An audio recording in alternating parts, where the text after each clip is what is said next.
সহি হবে না।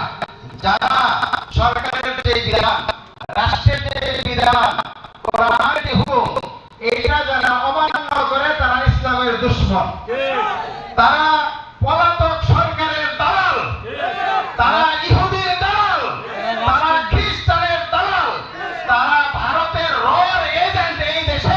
এই দেশের মধ্যে বিশৃঙ্খলা সৃষ্টি করার জন্য তারা এসেছে।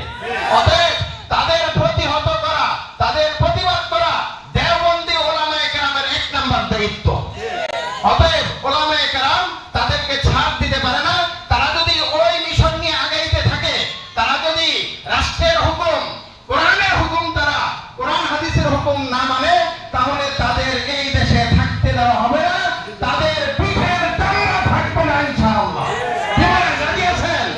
আল্লাহ পাক গাজীপুরের গাজী মানে মুজাহিদ, এই মুজাহিদদেরকে